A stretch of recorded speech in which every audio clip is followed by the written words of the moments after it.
The Bible has giants, not as a metaphor, as a fact stated plainly before the flood. It says the Nephilim were on the earth, the mighty men of old, the men of renown, and the most famous giant of all, Goliath of Gath, still stands more than 9 feet tall in the version most people have read. But the oldest surviving copies of his story do not agree. In the earliest manuscripts, the giant is smaller, much smaller. That single crack, the place where a giant quietly shrinks, opens a much older and stranger question. Where did giants come from? And why do we keep remembering them? It begins with 4 of the strangest verses in the Hebrew Bible. Right before the story of Noah, Genesis pauses. It says, "The sons of God saw that the daughters of men were beautiful, and took them as wives." And it says the Nephilim were on the earth in those days, and also afterward, when the sons of God came into the daughters of men. These were the mighty men who were of old, the men of renown. Then the passage simply stops. No explanation, no names. 4 verses dropped in like a fragment of something larger, something the first readers were expected to already know. Almost every word raises a question. Who are the sons of God? What exactly are the Nephilim? And that strange phrase, and also afterward hinting that whatever this was, it did not end with the flood.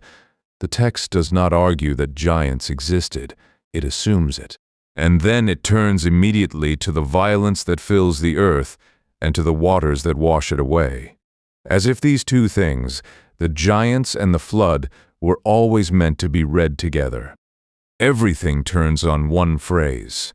The sons of God, in Hebrew, B'nai Ha-Elohim, and in the oldest layers of the Bible, that phrase does not mean human beings, it means members of a divine council, the heavenly court. In the book of Job, the sons of God present themselves before the Lord. In Psalm 82, God stands and judges among the gods, the divine beings of his court. So the plain, ancient reading of Genesis 6 is unsettling. Divine beings crossed a boundary they were never meant to cross, took human wives, and their children were the Nephilim. Heaven and earth mixed, and something unnatural was born. Later readers, uncomfortable with that, offered a gentler version. The sons of God, they said, were the righteous descendants of Seth, and the daughters of men were the corrupt line of Cain. A marriage of good and bad bloodlines, not gods and mortals. That reading became popular in the Christian centuries, championed by figures like Augustine.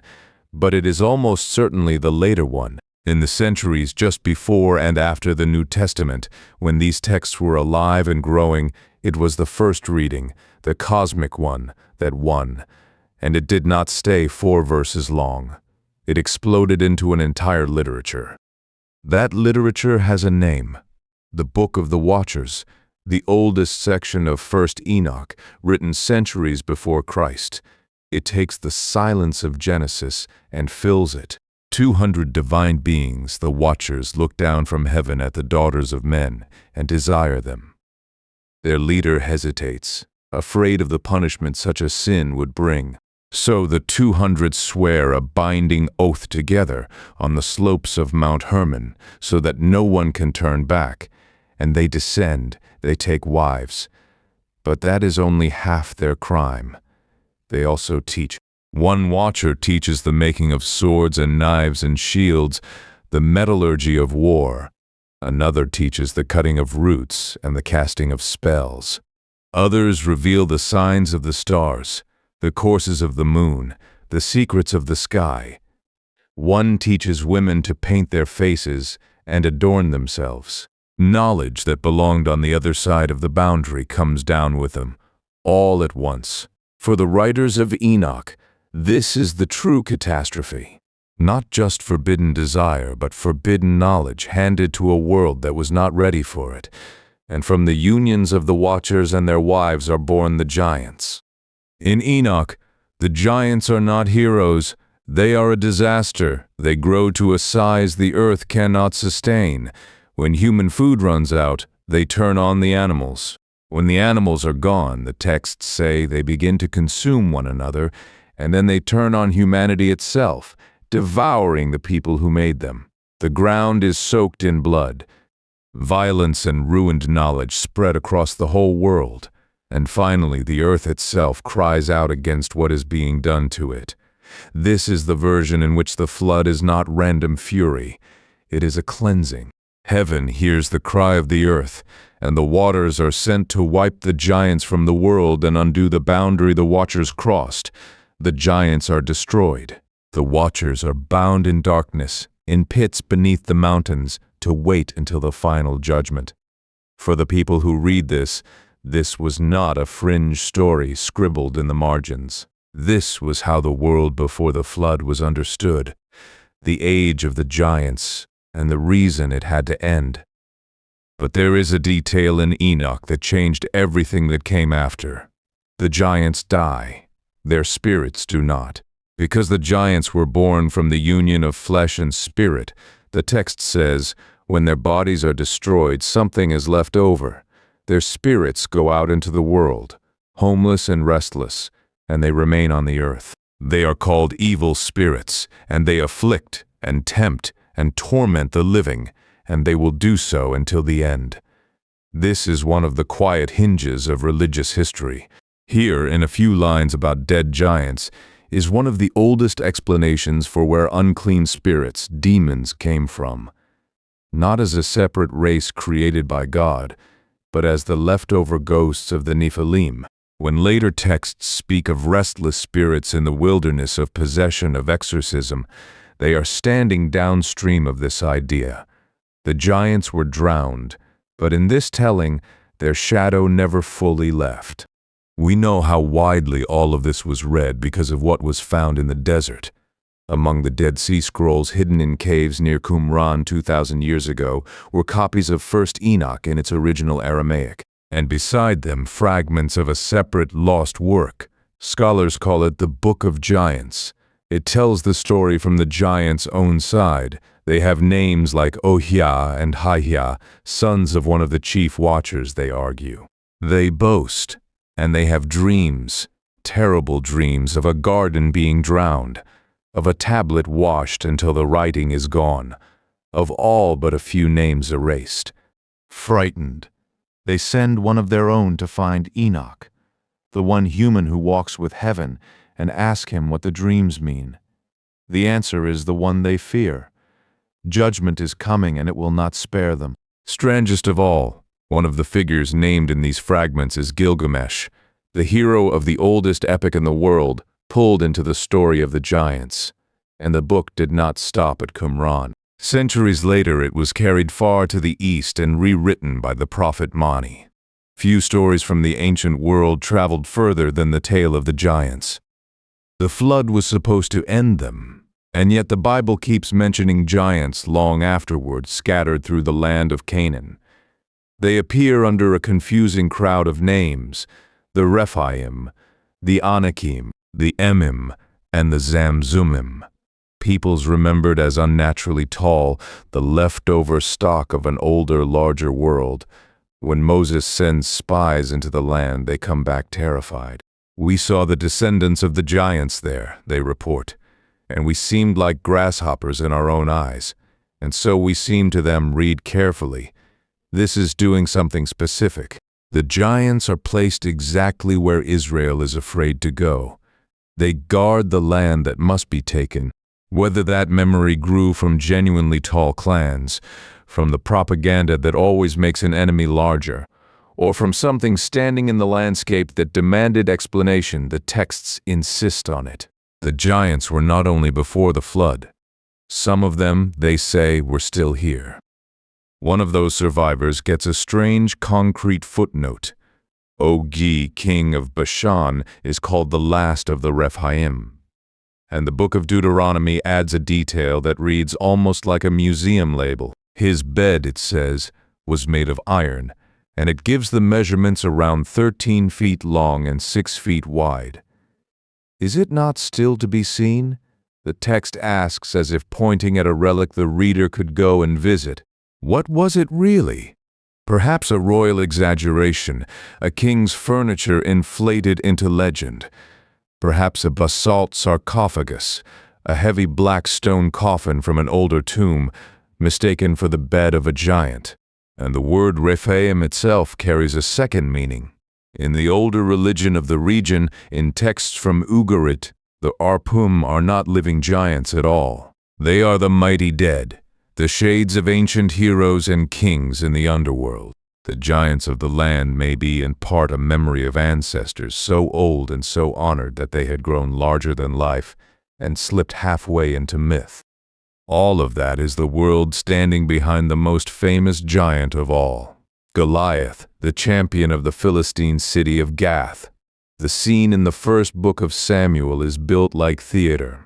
Two armies face each other across the valley of Elah, camped on opposite hills. A single enormous warrior steps out from the Philistine line in a helmet of bronze and a coat of scale armor, a spear like a weaver's beam in his hand, and a shield-bearer walking ahead of him. He proposes a single combat to decide the entire war. "Send me one man," he calls. For 40 days, morning and evening, he shouts the challenge, and no one in Israel's army will go. Then a shepherd boy sent to bring food to his brothers hears it. He is too small even for the king's armor, so he takes it off. He walks down into the valley with a sling and 5 smooth stones from the stream bed. And the giant falls to a single stone in the forehead.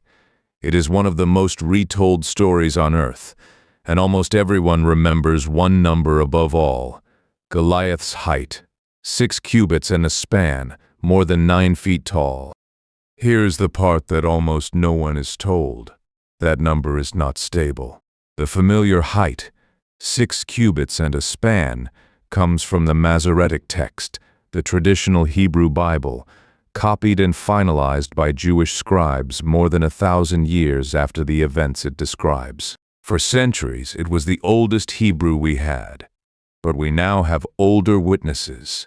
A scroll from Qumran, the oldest surviving copy of this very passage, gives a different number. Not 6 cubits, 4 cubits, and a span. The ancient Greek translation of the Bible, the Septuagint, made centuries before the Masoretes, agrees. So does the 1st century historian Josephus, reading his own Hebrew copies. 4 cubits and a span is not 9 feet 9. It is closer to 6 feet 9, and textual scholars will tell you which way a number like this tends to move. Stories grow. Heroes and monsters get larger as they are retold, not smaller. The shorter, older reading is very likely the original, and the towering 9-foot Goliath is the work of later scribes. The giant did not stand still. He grew slowly in the retelling, across the centuries, on the page. It would be easy to treat that as a takedown, a clever way of cutting Goliath down to size. It is not in the Iron Age. The average man stood somewhere around 5 feet 3. A warrior of 6 feet 9 in bronze and iron with a shield-bearer walking in front of him would have towered over every soldier in both armies. He would still be the largest man almost anyone in that valley had ever seen. The story never needed 9 feet, and that is the quiet lesson hiding inside the measurement. The point of the duel was never the exact height. It was the impossibility of the matchup, the boy against the champion, the sling against the spear, and what the boy trusted instead of armor. When later scribes rounded the giant upward, they were not committing a fraud. They were doing what human memory always does with the figures it cannot forget. It makes them larger than they were until the size becomes the point, and the meaning underneath it is almost lost. And Goliath, it turns out, was never alone. Later in the same book of Samuel is a short, easily missed passage that lists 4 more Philistine giants, descendants of the Rephaim, each killed by one of David's warriors in separate battles. One of them is described as a giant with 6 fingers on each hand and 6 toes on each foot. Another is named, almost in passing, as the brother of Goliath. But that same passage hides a famous puzzle. In one verse, it is not David who kills Goliath of Gath at all. It is one of his soldiers, a man named Elhanan. Later tradition smooths this over by saying Elhanan killed Goliath's brother. But many scholars read it the other way, that the older memory credited the giant's death to Elhanan, and that the tradition slowly gathered the most famous giant onto its most famous hero, David. Either way, the lesson is the same one we keep meeting. Giants multiply in the retelling. Names migrate. The story reaches for its greatest champion and its greatest monster and quietly brings them together. Because that is the real pattern.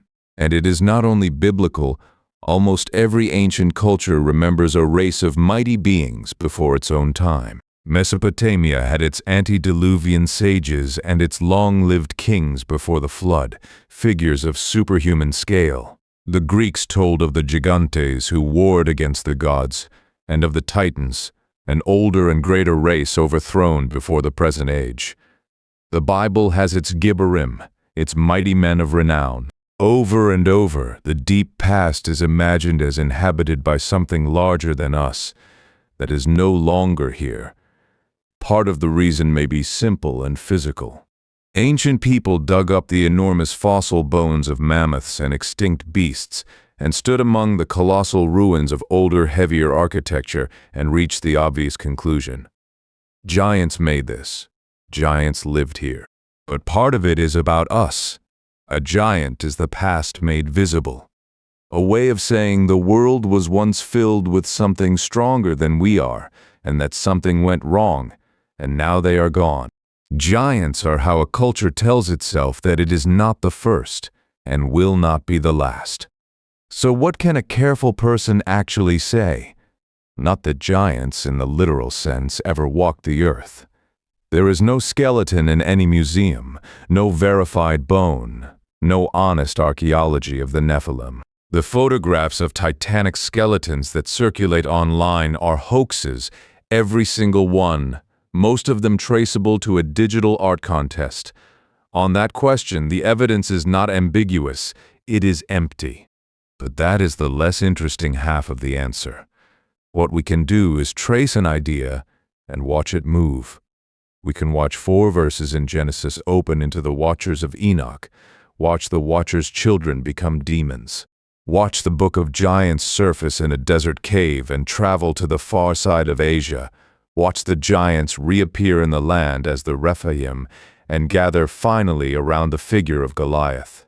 And we can watch that one giant change height as his story is copied from scroll to scroll. The Nephilim are not a fact to be excavated. They are a thread to be followed, and the thread is real even when the giants are not. In the end, the giants were never really about size. They were about boundaries. The line between heaven and earth that the watchers crossed. The line between the world before the flood and the world after it. The line between the land Israel had and the land it feared. The line between the champion and the boy. Wherever a boundary in the ancient imagination felt dangerous, a giant was standing on it. Strip away the cubits and the wings and the hoaxes, and what remains is a question the ancient world kept asking in story after story for thousands of years. What walked here before us, and why is it gone? Goliath shrinks when you read him carefully. The Nephilim dissolve when you dig. But the memory holds. Small, stubborn, and still standing, the giant remains exactly where the ancient world left him, at the edge of what we can prove, just past the reach of history.